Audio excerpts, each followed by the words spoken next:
Okay, guys, thank you very much for attending the final session of the day. I'm sure some of you are probably quite tired.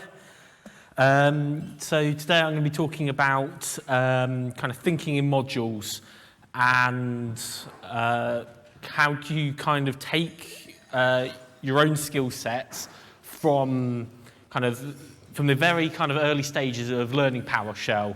And that's where you kind of post copying, pasting random bits of code that you don't really understand. Potentially you're starting to write your own scripts. You've got a few PS1 files stashed in your My Documents folder somewhere. And how to kind of take yourselves on the journey through to what I'm sure you guys have heard through the rest of the day of how do you get into source control, continuous integration, testing, how do you actually implement all of that stuff, but you're only kind of at that beginning. I mean, I'm still not completely there at the end of it, and a lot of these concepts are quite big, quite scary, quite complicated at times until you're already out that side looking back and going, oh, that was not that hard. So who am I? I'm Leo. I'm a consultant, kind of doing Azure, PowerShell, that kind of thing. Got my Twitter and GitHub there. If you guys want to hear of me, see more of me, and the code today that I'm going to kind of demonstrate to you guys, it will be released on my GitHub repository probably this evening and or tomorrow at some point. So what I'm going to go through, modules. I'm sure you guys have heard quite a lot about them now. Most of you probably know what they are, but a quick recap on what, why, and how. We're going to talk about source control and why it's, in my opinion, the very first step into going above kind of just being able to write a simple script, and why you should be kind of using this stuff. I'm going to then talk about a templated pipeline that I've built that I'm going to release onto GitHub. And this is going to be a kind of almost fully formed template that you can literally download, kind of grab and drop. And then this will help automatically, or it takes a lot of the hard work out of how do you go from I've written a script to doing that early stage continuous integration, pipelining, module stuff, and hopefully take a lot of the complexity out of it. You can then take what I've done, iterate on it, hopefully improve it, and kind of move on from there. And then we're going to move on to a little bit about testing, but nothing kind of in-depth. And I'll talk to you about why my views on that kind of thing at the end. Obviously, just to state my views on my own, other people may have opposing opinions to a lot of this stuff. I'm one person, take my views with a grain of salt. So, PowerShell modules. What is actually a module? It's a collection, the kind of documentation says it's a collection of commandlets. Well, what does that actually mean? And from a practical perspective of writing your own PowerShell commandlet, it's just a function. It's a function stored in a special file. Well, it's just a renamed PS1 file, it can effectively be at the basic stages. You can do all kinds of complicated stuff. You can use C#, you can do others. But the practical upshot of I've learned PowerShell and I want to make a module, it's a set of functions. And then you've also got a manifest file or a metadata file, and that is, you don't actually need it, but it is very useful, especially when you start talking about things like automatically deploying it places, if you're releasing things like the PowerShell gallery. It provides that information like who wrote it, descriptions. Most important thing is version numbers, so that you can easily track which version you've got installed, which version, whether you need to update it, and you can take a lot of the manual complexity of handling those scenarios by using this kind of metadata. So why use modules when you've just written this nice script, it works, it does what it says on the tin? Well, writing a script on its own is all well and good when there's one or two people kind of using it, modifying it, and they know where it is, and they can go and do what they need to do manually. But modules really make, or can be useful when you're distributing wider, and as you start to build up this list of scripts that you've got, that can get to be a very long list, and knowing to pull the right version from your My Documents folder or from a file share, wherever they may be. Discovery can be a challenge, and PowerShell actually has some really nice ways of handling this stuff when it comes to modules. It makes version control a lot simpler. You're not writing version 1.1 in your script files anymore. It allows you to align multiple commands together. It also allows you to share code between scripts easily, so you don't have to .source the specific file structure. It means that you don't need a specific file structure to make sure that your dependent scripts will work. It can handle all of that automatically. So it minimizes code duplication, and ultimately it can hide a lot of complexity if it needs to, allowing potentially lower skilled users, such as support desks, second line teams, potentially developers, if they know the coding but they don't actually know configuration management or the PowerShell infrastructure side of things. You can say, go here, run this thing, don't worry about it, I've got it covered. So here you can see a kind of what I'm talking about here. This is actually one of my laptops with a bunch of, what I've kind of generally done is created a script file that will handle a particular task. So we've got things like creating a new, okay. We've got things like creating a new Azure VM, for example. Now that could be a function that someone needs to use on its own, and we've got things like specific ones for, say, the PAN one mentioned is a Palo Alto, for example. So to take these scripts and move them to a module, the first thing you've got to do is turn them into a function. Then what you can do is you can take things like shared logic. For example, if you've got a function that will check Azure for to see whether a virtual network adapter has already been created, and if it hasn't been, go and create it. So you can take those core parts of your logic and you can share them easily between your functions without needing to either duplicate them or have multiple files that you then need to kind of .source, that kind of thing. And it also helps you to unify your naming. So as you can see here, my names are not the most consistent. They have some level of consistency, but putting them into a module helps you align those things, makes things more discoverable, makes things easier to use. And it allows you to create environment handling logic. And by what I mean by that is that you can do things like with the Azure commandlets, for example, you've got a login Azure or AZ account, and that handles all of the authentication for Azure for all of their commandlets. So rather than each command having to have its own kind of access token parameter that and then you manually got to handle how you shift those access tokens around, things like that, you can have that kind of global scope for all of your module, or for all of the commands within your module, seamlessly to the user. And then ultimately, once you've done all of that stuff, you can put in a module manifest file, and there's actually commands for automating the actual creation of that file as well, which I'll show you. So I'm just going to do a quick demo of taking one of my functions or one of my scripts, showing you guys how to the steps needed to change it into a module, and the kind of how easy that is.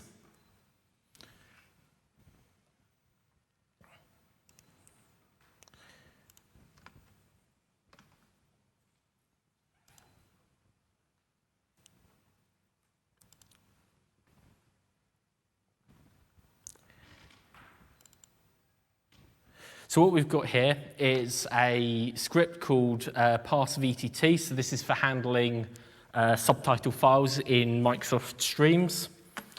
And the way I would typically write my scripts is that I pull any kind of variables out at the top of the file. So the idea is someone can go in, just modify those couple of variables, and then run the rest of the script. Now, that doesn't necessarily work in the module world because you're fundamentally not actually touching the function. You shouldn't be touching the functions that you're using. This should be presented to a user as an optional parameter. So the first thing I'm going to do is I'm going to create a new folder. I'm going to call it example module. And then within there, I'm going to create a new file, and I'm just going to call that example module.psm1. So note that the M is for to designate it as a full module as opposed to a specific script. And then I'm going to create a, well, just start naming it the same thing, so parsVTT. And at that point, I can just copy all my code in. And that is effectively, well, that's effectively step one. So we'll just get rid of those comments for the moment, so we don't need those. So the next thing we want to do is convert this hard-coded parameter into, or hard-coded variable into a specific parameter. So we'll create a param block.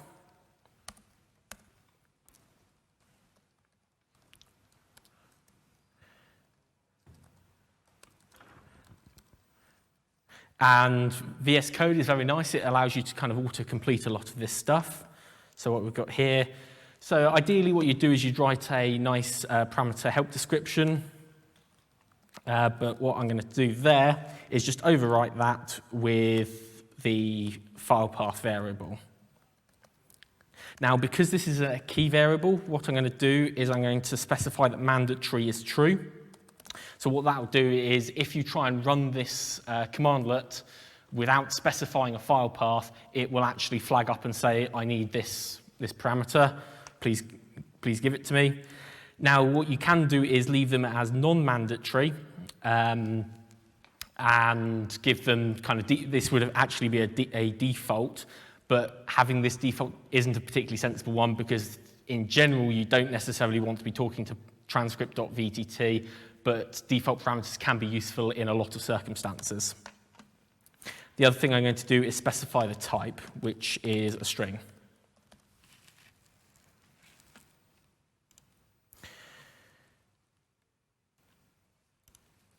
It's also worth noting that with PS Script Analyzer, it's complaining that parse is not a valid verb. So it might be worth changing the name of it to convert from VTT, which is using a Microsoft-approved verb for conversion of file types. The next thing we need to do is create a new manifest file. So we can actually just type in new manifest and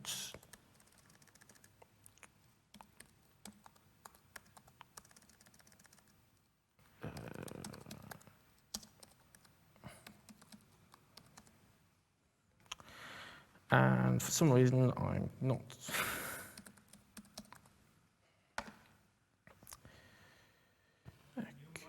Sorry? Is it module? Apologies. Thank you.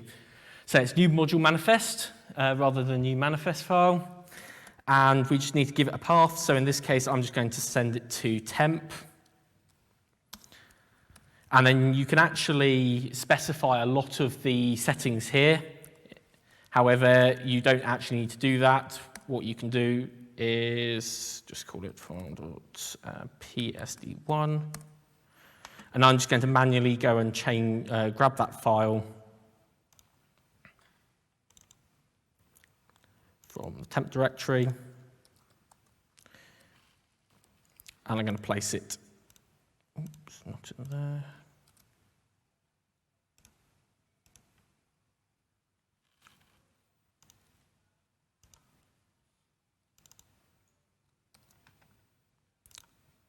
And the key thing here is that it is of the same name as the overall module.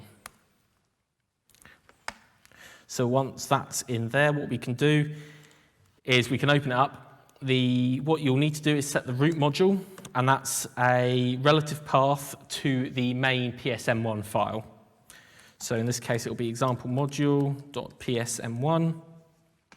We can give it a module version. It just defaults to 0.0.1. It will automatically generate a GUID. This is used to uniquely identify this module. It should be globally unique. So if you do copy an existing manifest file from somewhere, make sure that you just update the GUID. Then we've got things like author, copyright. It's pulled some of these settings out of my username if you don't specify them already. And then there's a bunch of other options in here if you want to get a bit more advanced.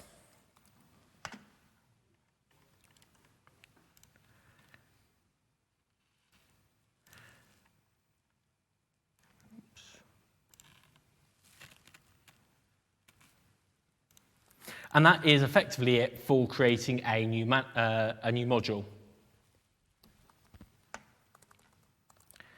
Okay.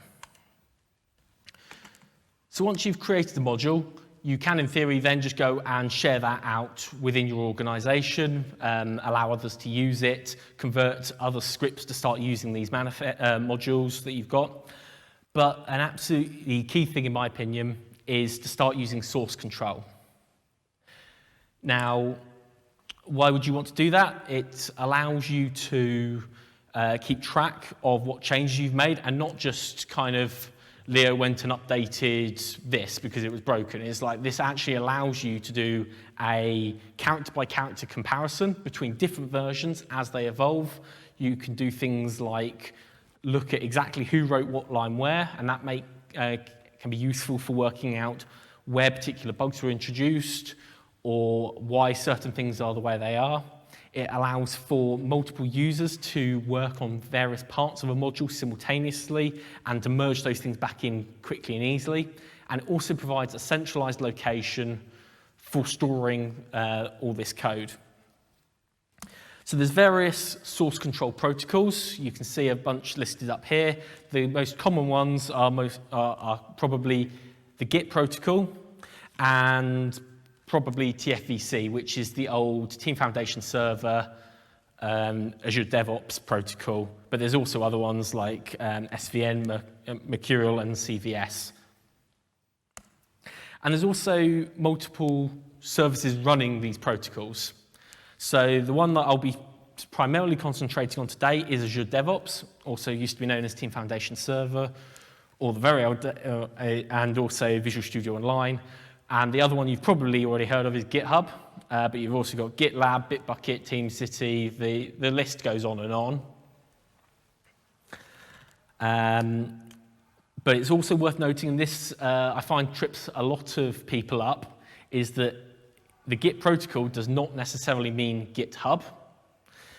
GitHub uses the Git protocol, not the other way around. So you've got things like GitHub, GitLab, and Azure DevOps all support the Git protocol.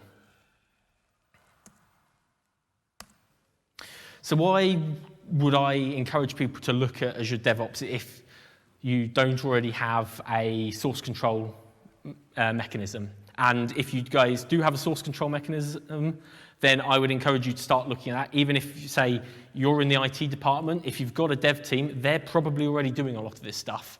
And if you use their one, then A, you can already follow your corporate policies. B, there's probably someone to ask if you're a bit confused and it's all going wrong. So Azure DevOps, I like it because it's a hosted solution, which means not another server in the environment. It supports both the Git protocol and TFVC. It's free for the first 5 users. So if you've got a small, say, team of people creating these PowerShell scripts, but then you want to distribute it out, then you don't necessarily need to fully license everyone. You can actually get started for the low price of nothing. It also has other functionalities such as work trackers and pipelines, testing infrastructure, artifacts, and even a wiki if you really want to use that wiki. It's not the best. It exists. And it's also Azure AD integrated, so if you've already got investments into Azure AD, if you've already got your user account syncing, then there's not another requirement for another set of usernames and passwords or another integration with your AD. So in my environment, what I tend to use is VS Code. I've got a bunch of extensions that makes life easier.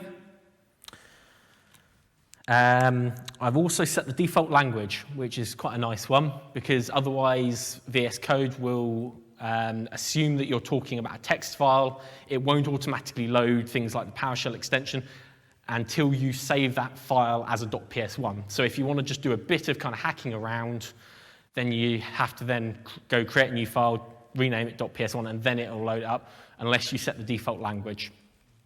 And then, of course, you need Git. And then that is a separate available download and runs git.exe, or gives you access to git.exe on your Windows computer. So what I'm going to show you here is a repository that I'm about to make open source called PSModule Template. And the basic idea behind this module is to give you the simplest building blocks to do this in a scalable way. So you can just grab this module, import it into your freshly created Azure DevOps environment, and start running an automated build of a module that can be consumed by your organization. You can then add your functions into this, make tweaks to it, etc., as it makes sense for you guys. But it just takes a lot of that complexity around how do I set all this stuff up.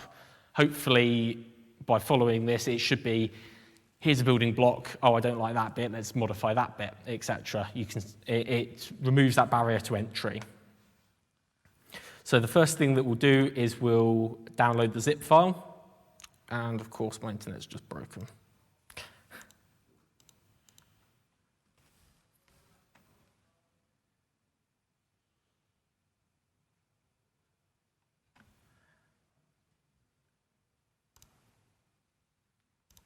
Okay.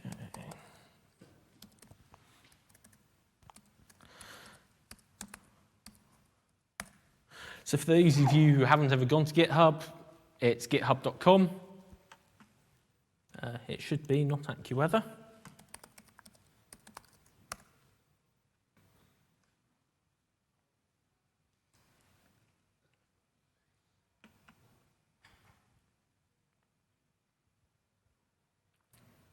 And then what you can do is you'll be able to search for my name, which will bring up all of the repositories that I've open sourced. There's not a great many of them, one of which will be the PSModule Template. So if you click on that, you'll get an interface similar to this. And to just download a complete copy of that code, you just go to clone or download, and you can just download it as a zip file. And to get started with Azure DevOps, what we'll do is go over to dev.azure.com.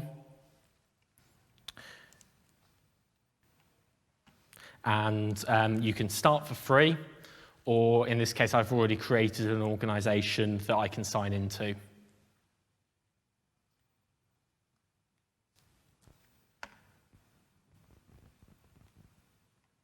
Hopefully.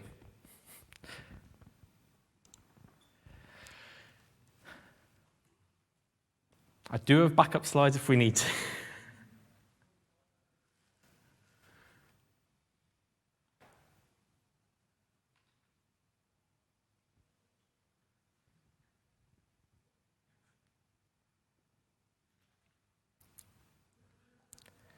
Okay, it looks like I'm going to have to go to the backup slides.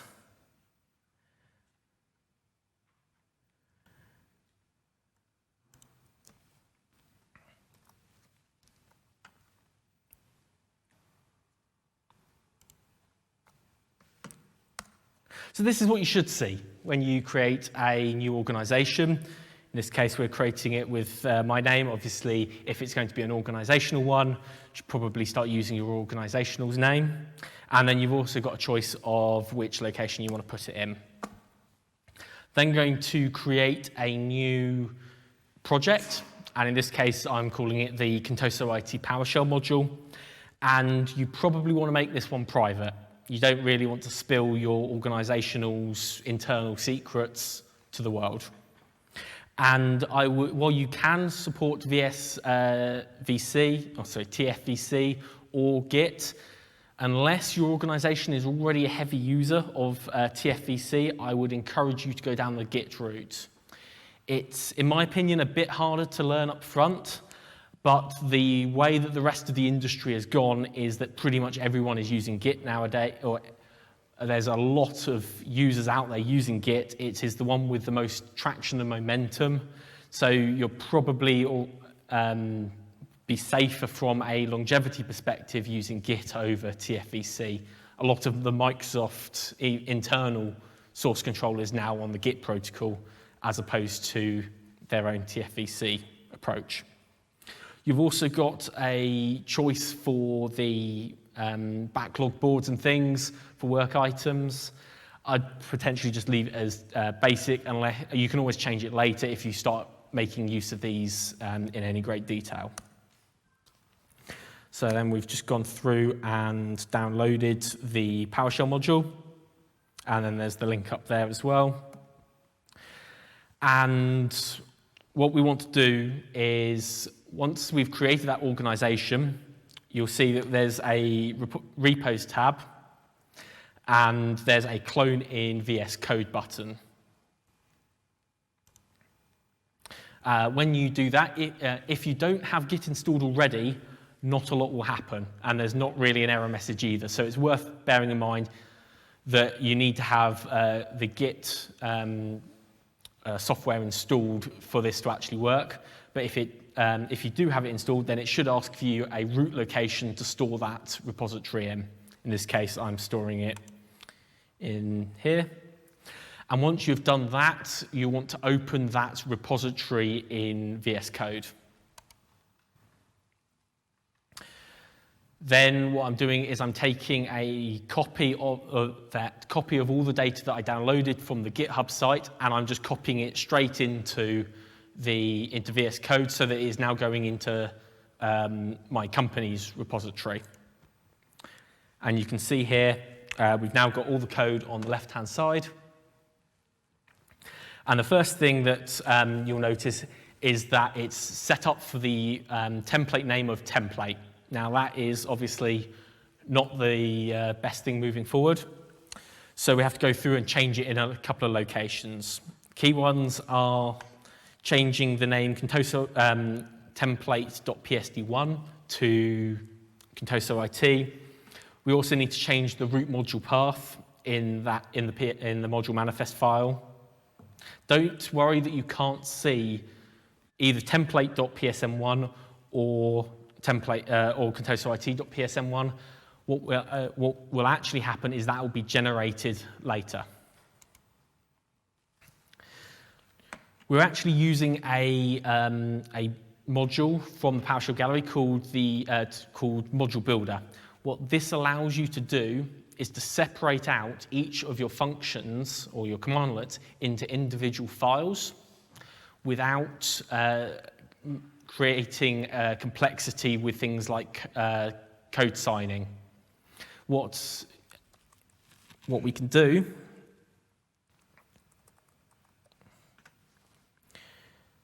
is you've got a private folder and a public folder.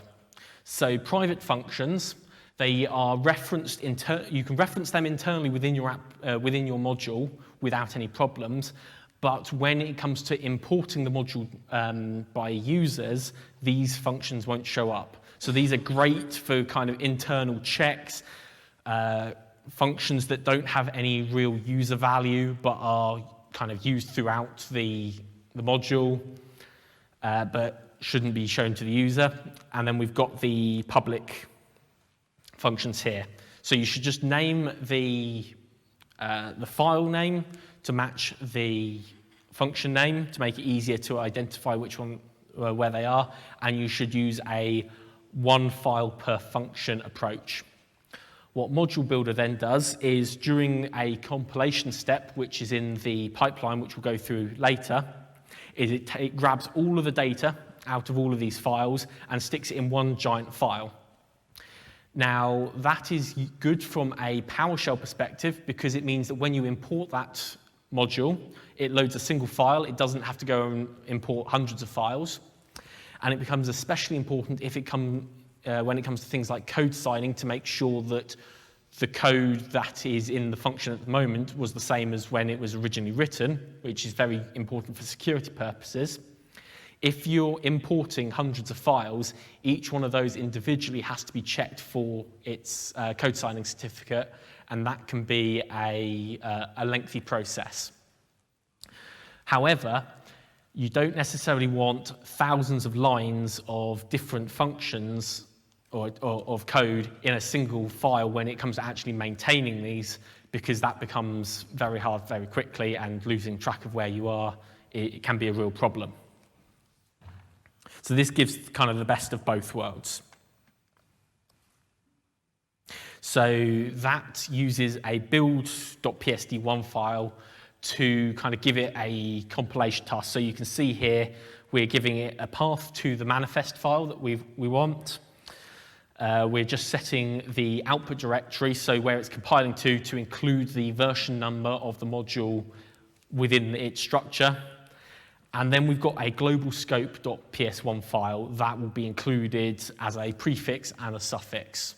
And what this allows you to do is to have these kinds of, I say global scope, but it's effectively module scope. So if you need to share things like access tokens between functions silently, for example, if you have a logon commandlet, if you need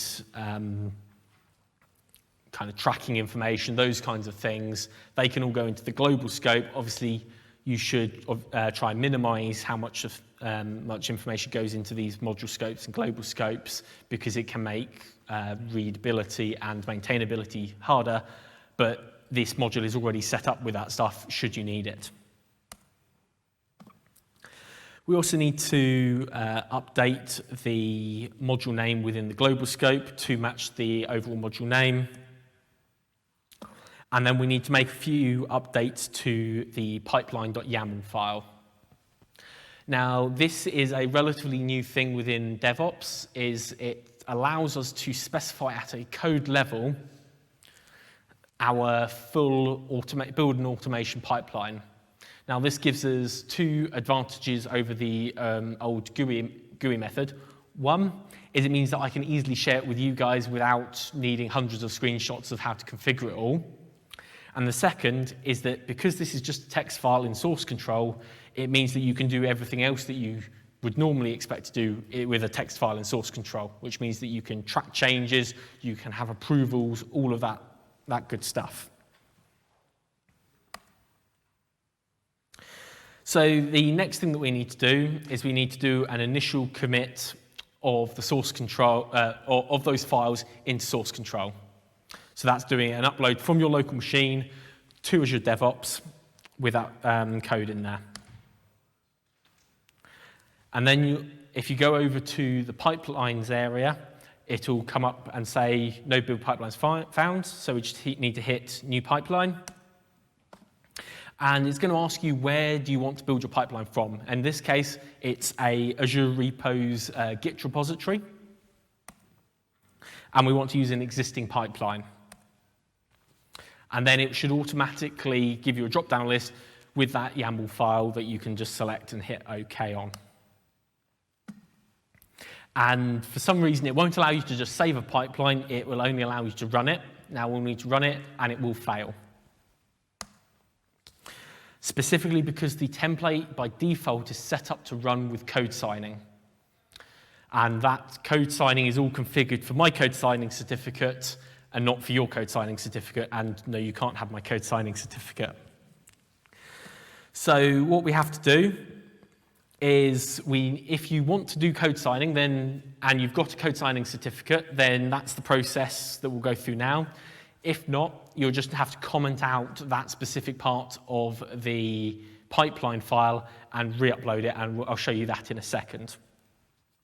So to enable code signing, what you have to do is you have to get your PFX certificate, and you go into the library area and you hit secure file or add secure file. You upload your file, and then you go back to the pipeline and you need to hit authorize resource.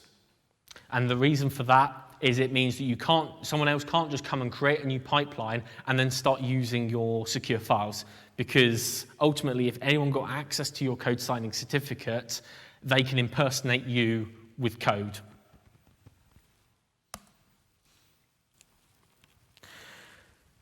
So there's a couple of variables at the top of the pipeline that need modification. So we've got the module name. We've got the name of the code signing certificate. So obviously, if yours is Contoso IT Code Signing 2019, then you would need to update it there as well. And then there's this artifacts feed that we will come on to now. So this is actually a code signing certificate is typically made of two parts. You've got the PFX file, and you've got the password to unlock that file. And that is done through a pipeline variable. So you'll notice on the right-hand side, you've got the variables option or button, new variable, and by default, it's just code signing password, and then you want to make sure that the value is secret, and then type that password in. So once you've done all of that, we then need to create somewhere to store these the modules after they've been compiled. So we do that with the artifacts feed. So what we do is we hit create feed. We just give it some basic information, and specifically, you'll probably only want to do it for people within your organization as opposed to everyone on the internet. That will then generate a unique ID for that pipeline. Unfortunately, there's not an easy way to get at it, so I'm going to show you how you can get that ID so that we can put that into the pipeline YAML file. So if you go and edit the pipeline manually, you locate the universal, or one of the pipeline activities, in this case, the universal packages item. It will look like this.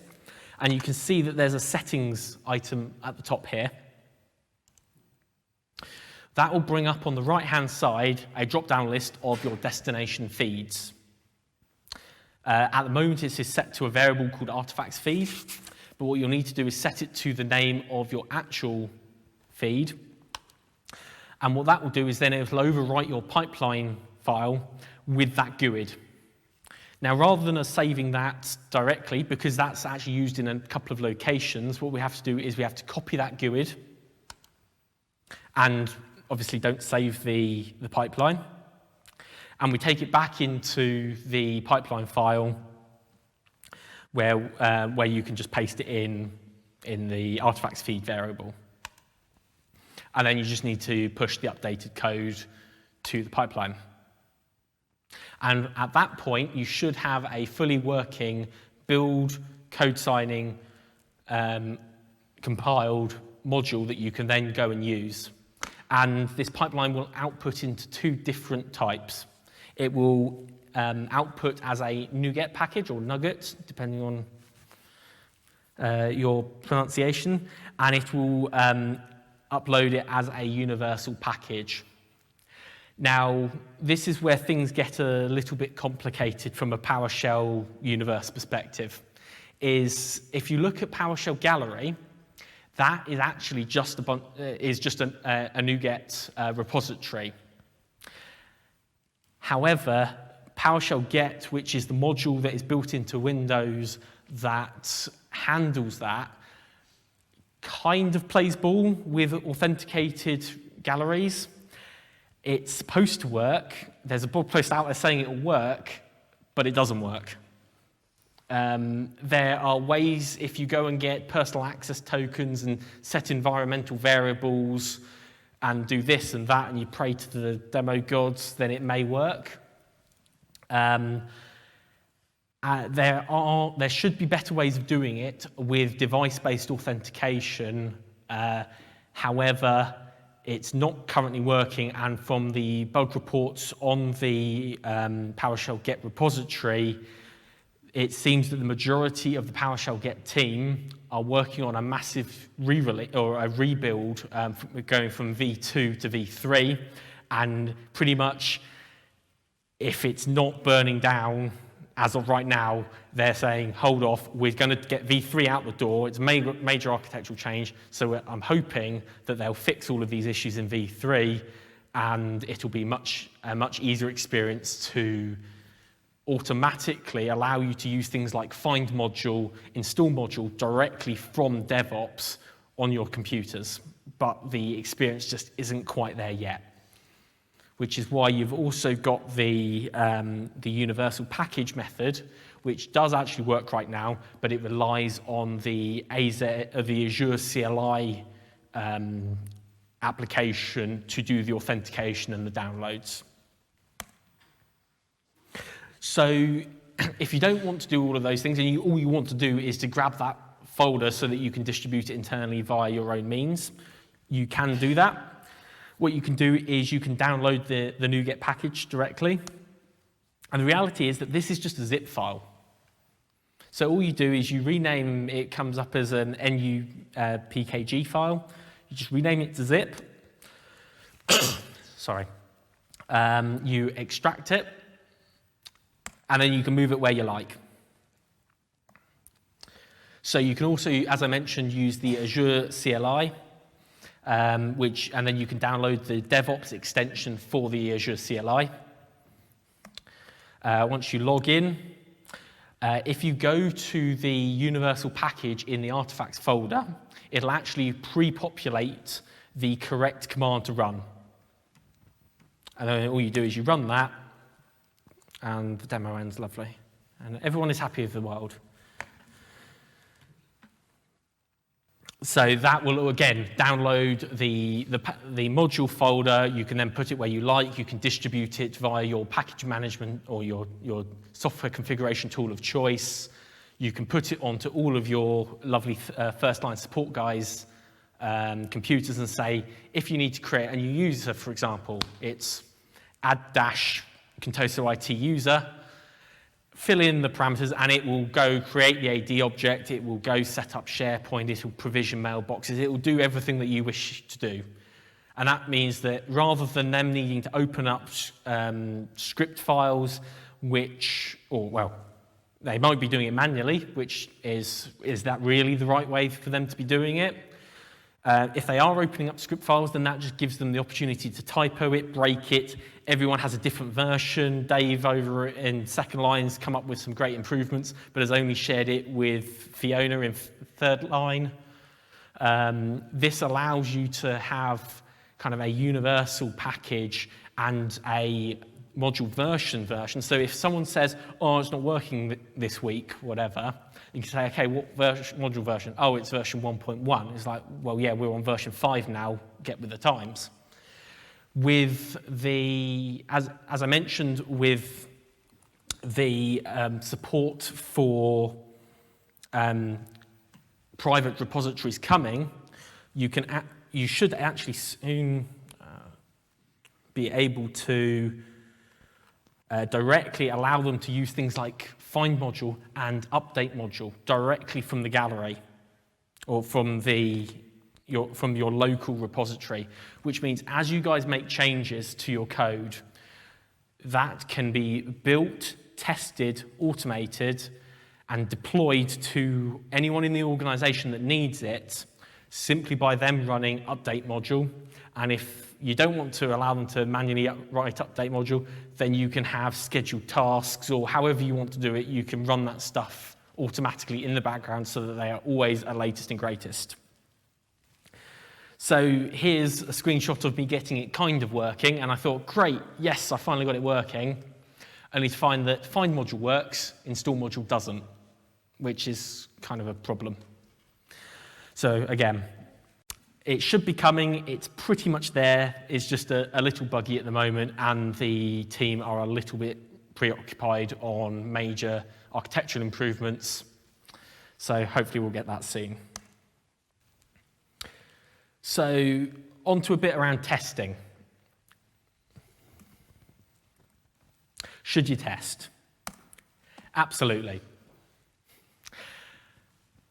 But when you hear about people going, oh, you should test a test, you should have all of this testing, you should have fully automated CI/CD pipelines, there should never be a bug that gets into production.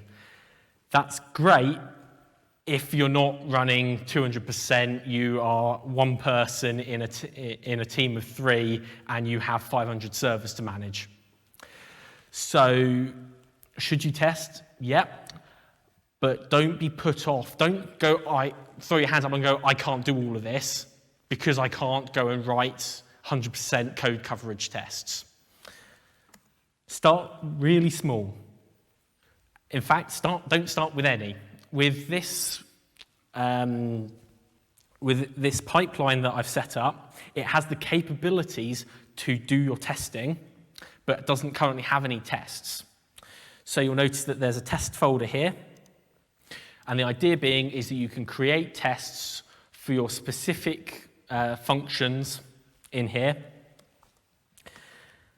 And then if I can ideally get onto here, and I'll show you the, so this is one I prepared earlier in true Blue Peter style. So this is a successful code run. And what we can see here is you can actually start tracking your tests, and you can start tracking your code coverage. So at the moment, it's 100% because there's literally nothing in any file, pretty much.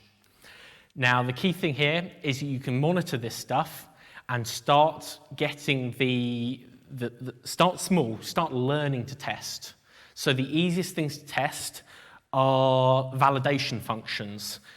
If I have a function, say, of creating a, VM name based off of the site code and the organization name, and maybe, the size of the virtual machine, or whether it's dev or test, that's actually really easy to test because you've got a certain number of inputs and you have a very specific set of outputs. So you can start firing at it the different inputs and just checking that what you get out is what you expect. Now, this might sound, well, why would I bother doing that? It's simple. I've got 2 Azure regions, and that either is NEU or WEU for North and West Europe. It's like, well, okay, what happens when someone says, okay, we're now going to go into UK South? Well, then you're going to need to modify that underlying function to handle that third case. Now, at that point, if someone typos it, and yeah, it works for UK South, and that's what you've tested, great. But what happens if you've then gone and made a typo, or you've broken something, and now deploying to North Europe breaks horribly and the naming's not correct? It's those kind of validation functions that are really quick, simple unit tests that you can write. There should be a good kind of onboarding into how to write tests. There's plenty of documentation out there for helping on those kinds of things. And it's about getting those heavy hitting, or those key areas that underpin the rest of your infrastructure easy to write, and then you can kind of take that knowledge, and then it's all iteration from there. It's, okay, now I want to do a bit more and a bit more.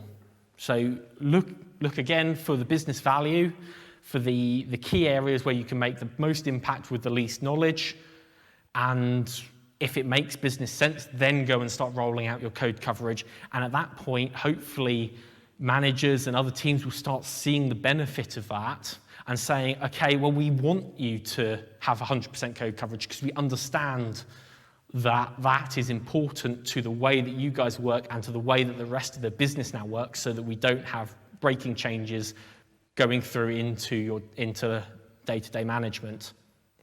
Because I often find the biggest challenge is when you as a technical person say to your manager, I want 5 days to go write this thing and test it. And they say, oh, why do you need to test? It's like, oh, because of this future problem and that future problem. And they're like, no, I need this done now. And you say, okay, fine. And then it breaks later, but they've forgotten what they said then. They just want it to work. So if if they're coming to you and saying, no, we want you to test, then that's a whole different ballgame. They are open to the idea of spending that time because they see the value in it. And as I said, invest where it makes sense to. It's probably not worth, as of right for kind of minute zero, unless you already are well versed in these areas, creating full unit tests for everything, full integration tests for everything, full infrastructure tests for everything. It will just take hours and days of your life, and are you going to see that much business value for doing that? So I've talked a lot about unit and integration tests, and what do those actually mean? So unit tests are tests of code logic, of if I specify North Europe as a variable, does it set the variable to NEU kind of thing? It is not a test of does that then go and deploy that virtual machine with that name. So it's great for these kind of checker functions where you can run the code in isolation. And in general, you don't need additional infrastructure to test this stuff. You can use, if necessary, you can use what's known as mocks in Pester to give back an expected value from an external function call.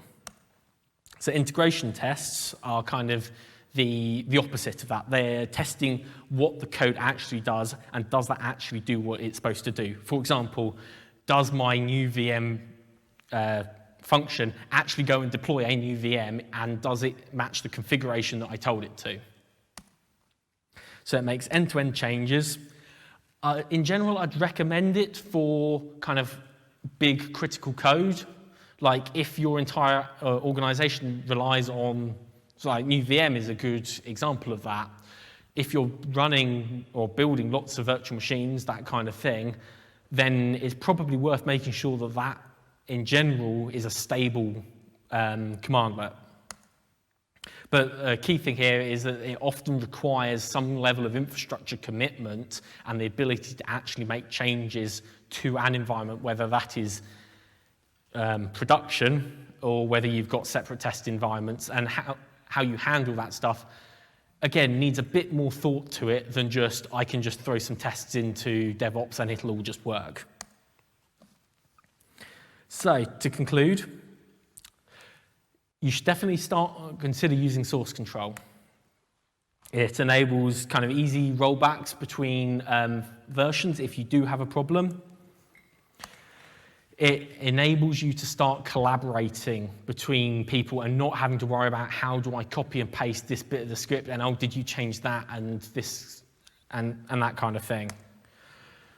It's really required for a lot of the higher level and the future side of infrastructure, CI/CD and that kind of thing.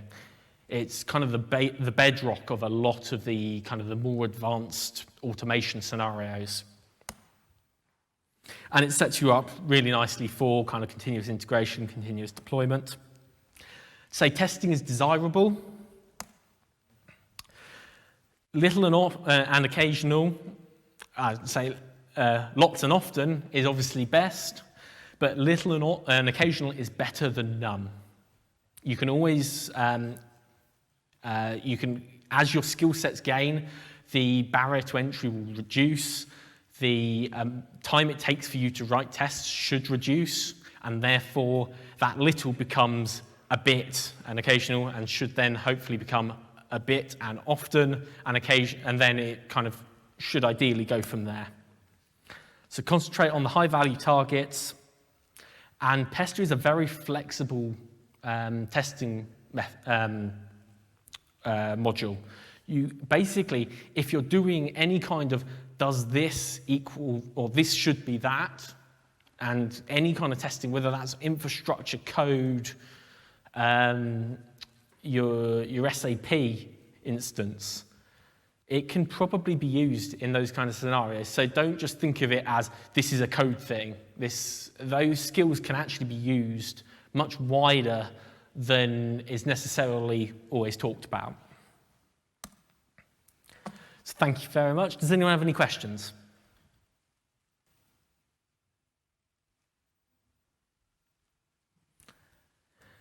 Okay then, guys. Thank you very much. My Twitter and GitHub are up there. Feel free to grab that. I'll tweet when I release that code, and that code will sit on my GitHub if anyone is interested in it. Thank you.